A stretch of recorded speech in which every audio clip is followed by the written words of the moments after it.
When you think of Egypt's lost treasures, what comes to mind? Shadowy tomb raiders, ancient curses, a dashing adventurer with a whip. It's a romantic, mysterious image that's fueled countless movies, and it makes for a great story. The only problem, it's not the real one. What if I told you the real story is far more shocking? That for over a century, the greatest looters of Egypt's priceless heritage weren't lone thieves, but powerful governments and the world's most famous museums.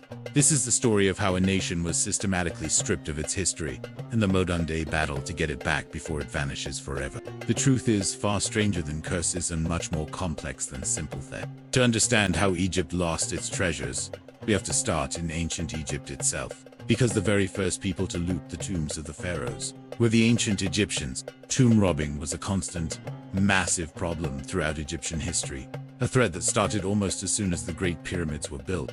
And this was despite some seriously elaborate security. We're talking hidden chambers, corridors packed with rubble, false doors, and menacing curses on the walls to ward off intruders. Even with all that, most royal tombs were plundered, many of them shockingly soon after the funeral. And these weren't just random outsiders breaking in. The robbers came from every level of society. Often they were the very people entrusted to protect these sacred sites. The tomb builders who knew the secret layouts, the embalmers who prepared the bodies, and sometimes even the families of the deceased.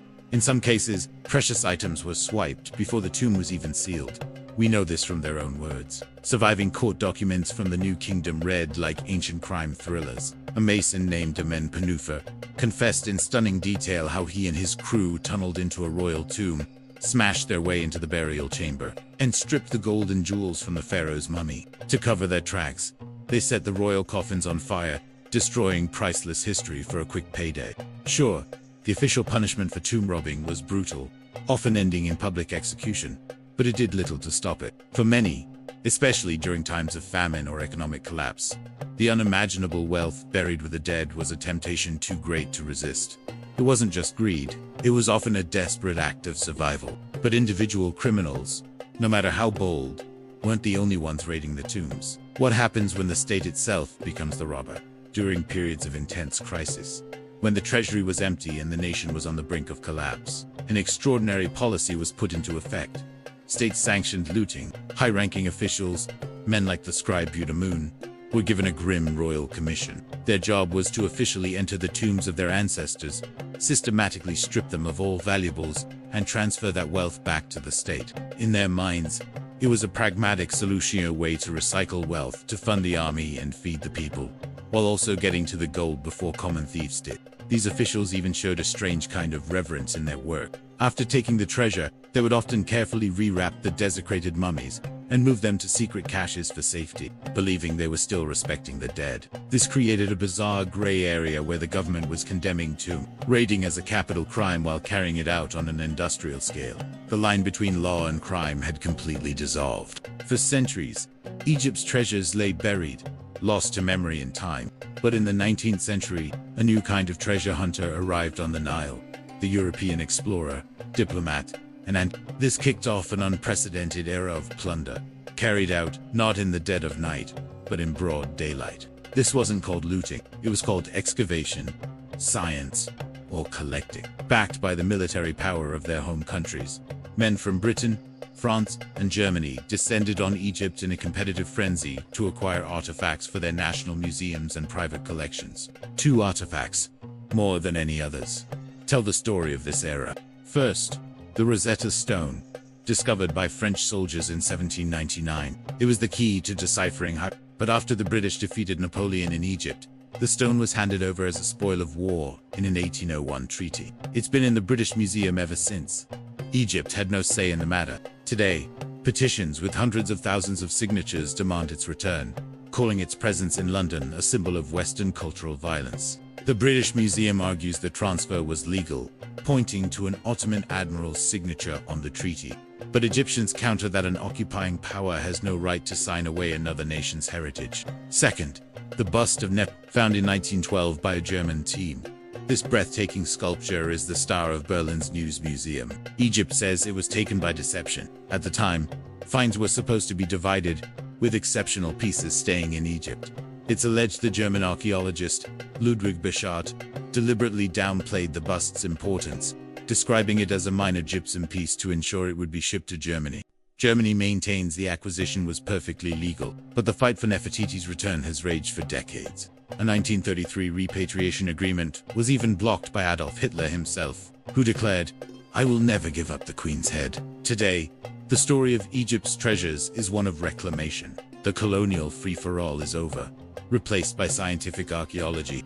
Recent discoveries, like the uncovering of new elite tombs near Luxor or a massive necropolis in are made by Egyptian and international teams working in close partnership. These finds aren't just about gold. They're about piecing together a lost history. The fight has also moved into courtrooms and diplomatic halls. Egypt has ramped up its campaign to bring its heritage home. In recent years, hundreds of artifacts have been successfully repatriated from around the world, including sarcophagi, funerary masks, and even fragments from a temple of Queen Hat. Each returned piece, as one official stated, strengthens our connection to a civilization that spans millennia. This is a living history. Archaeologists are still searching for the lost tombs of towering figures like Queen Cleopatra and the architect Imhotep. The ongoing search at Taposiris Magna for Cleopatra's final resting place captures the world's imagination. In fact, in February 2025, a joint Egyptian-British team announced they had located the original, long-lost tomb of King Thutmose II, the first pharaonic tomb discovered since Tutankhamun's in 1922. It is a potent reminder that so much of ancient Egypt is still waiting to be found. But the threat hasn't disappeared, it's just gone underground. A thriving global black market for antiquities continues to fuel modern-day looting. The political instability after the 2011 uprising saw a massive surge in illegal digging, with priceless artifacts trafficked abroad. These modern looters destroy archaeological sites for small, sellable pieces, erasing the historical context that gives these objects their true meaning. They use social media and encrypted apps to connect with shady dealers and collectors, making the trade harder than ever to track. While Egypt has strengthened site security and international cooperation, the fight against the illicit antiquities trade is a relentless battle to protect what's left of this incredible legacy. So, the real story of Egypt's lost treasures isn't a simple tale of adventurers and curses. It's a messy, 3,000-year saga of crime, survival, state-sponsored plunder, and colonial ambition. From the ancient masons who broke into their pharaohs' tombs, to the government officials who repurposed their gold, to the European museums that claimed their heritage, everyone wanted a piece of Egypt's glory. But now, a new chapter is being written, one of reclamation. It's driven by the powerful belief that these artifacts aren't just museum objects. They are the soul of a nation. The battle to bring them home is a battle for Egypt's identity, a living history that connects the pyramids of the past with the people of the present. The sands of Egypt still hold countless secrets, and the story of its treasures, both lost and found, is far from over. If you found this deep dive into history compelling, subscribe for more stories that challenge what you think you know, and let us know in the comments. Which of Egypt's famous lost treasures do you think should be returned home next? The Rosetta Stone, the bust of Nefertiti? We want to hear your thoughts. Thanks for watching.